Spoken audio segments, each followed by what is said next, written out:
block. So that's sometimes a pretty good string to go with. The one I use most of the time is actually back 1-2. It's -8, so it makes it a little worse, but it is a natural. So I end up actually using this a lot more. And really, if you don't, as long as you don't do anything, they can't even punish you with a jab, so it doesn't make it really any worse. So that's definitely something. Let's see. You have her back 3. This move is pretty decent. It's got decent range. Not great range, but pretty decent range. It's -9 on block. As you can see, it has pretty good pushback. It's actually +2 on hit and +7 on counter. Has a 15 frame startup though, so that's something to kind of be careful with. But the move I wanted to point out is going to be your back 4. The reason I point this out is if you remember the 4 1+2 earlier, if you hit back 4 and then 1+2, you do the whole string. And the reason I say this is a lot more valuable is even though it's still -12 on block. First off, your back 4 is a counter launcher, and if it does manage to hit, regardless of the counter, it's natural, and that gets you a fair 37 damage, and it's really, really good. So that's definitely something to keep in mind. You also have, so our next move is probably one of my main go-to moves.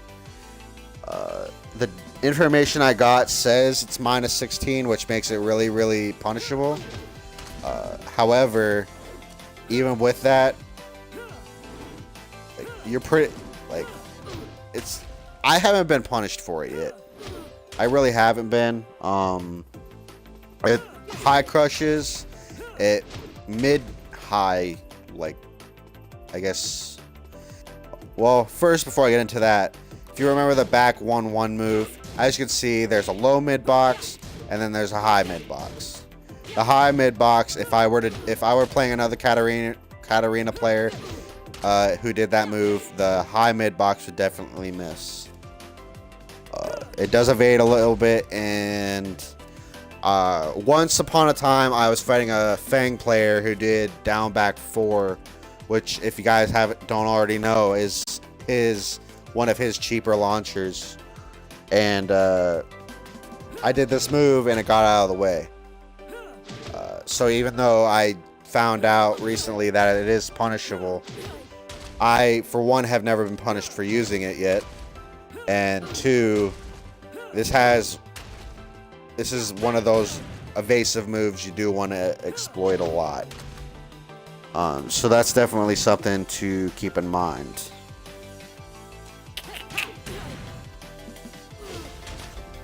So let's see.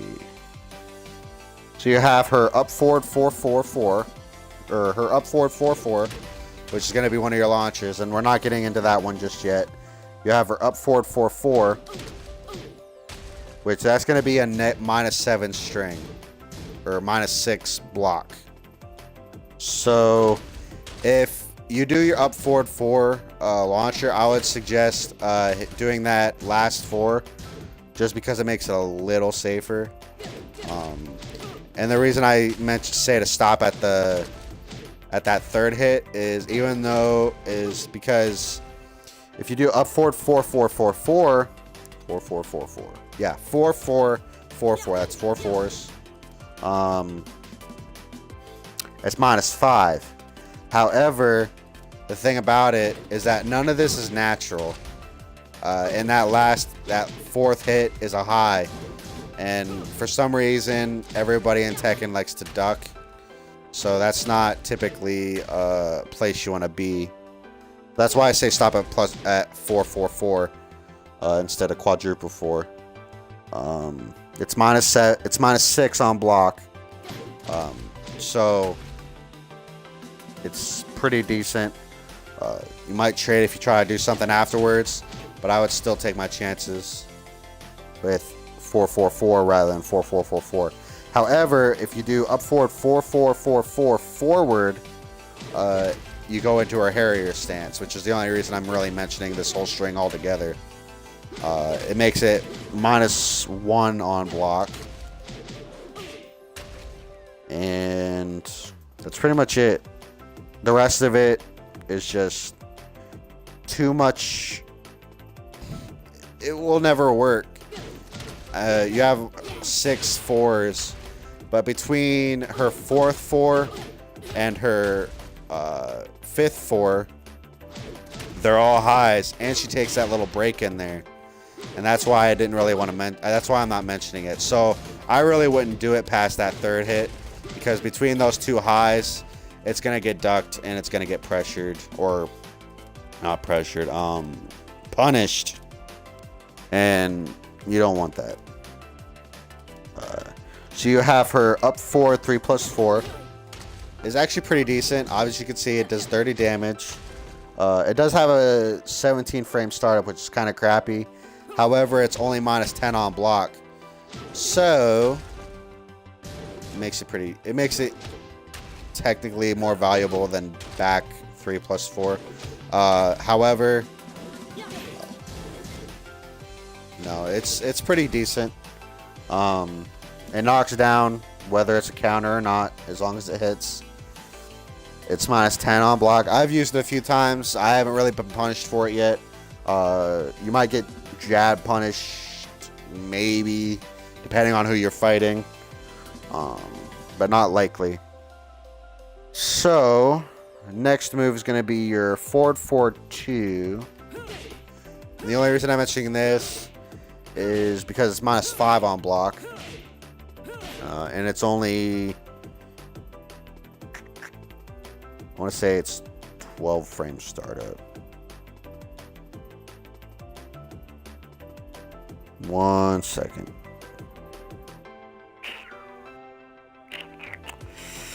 Just lost my place here. Alright, it's a 12 frame startup.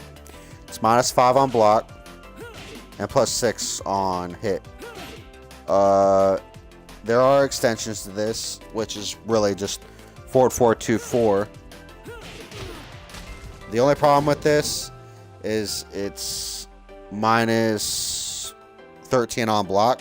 However, as you guys can see, it does have a lot of pushback. So really the only time they're going to be able to exploit that move is if you're at a wall. So that's kind of one of them situational moves. However, if it does hit, it's natural. So you get 33 damage on counter. I'm not really sure. I think it's like 36, 37. So it's pretty decent. Your next one is going to be your forward 4-3. It's -6 on block. It knocks down on hit. And if you hit them on counter, you can continue a combo. Oh, crap, I messed up. As you can see.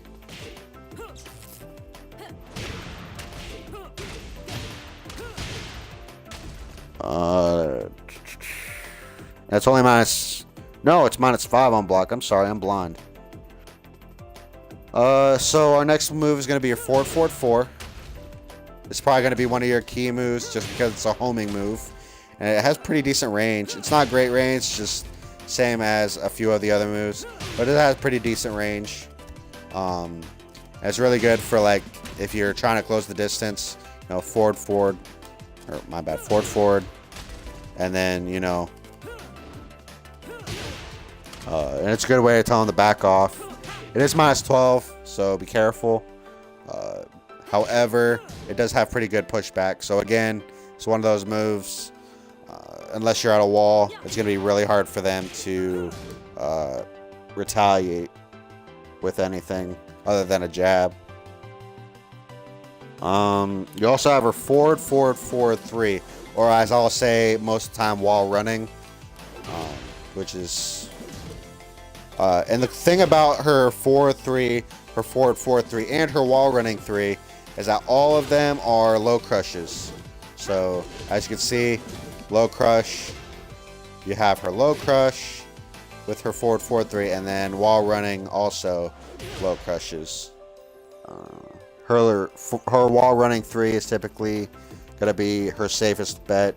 It's -3 on block, so that makes it really, really good. So our next little strings are actually gonna be her wall rising moves. Her first one's gonna be her 1-1. It's -6 on block, so don't do anything, otherwise you'll trade. However, the reason I'm really pointing this out is because if you hold forward, it also goes into her Harrier stance.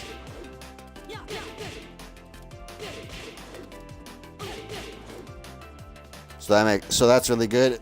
So basically any move from any punch move that goes into her Harrier stances are usually -1. If I do see anything mainly different, I'll definitely point it out. But right now, according to my little cheat sheet here, it's at the worst -1. So then you also have her wall standing 2, which this is something to be kind of careful with. It is -12, so you won't be launch punished, but you can still be punished. However, it is a launcher. Let's see. You have her wall rising 4. It's actually only -2 on block, so that's really, really nice. And you have her full crouch down forward +4. And I actually use this move quite a bit, actually. I'm not gonna lie. Usually I'll do something like down back 4 and then down forward 4. Or my bad, down back 1 and then down forward 4. And even without it, see the fair amount of distance. It's got pretty good distance. Not great, but it's definitely something to whip out every now and again. Let's see.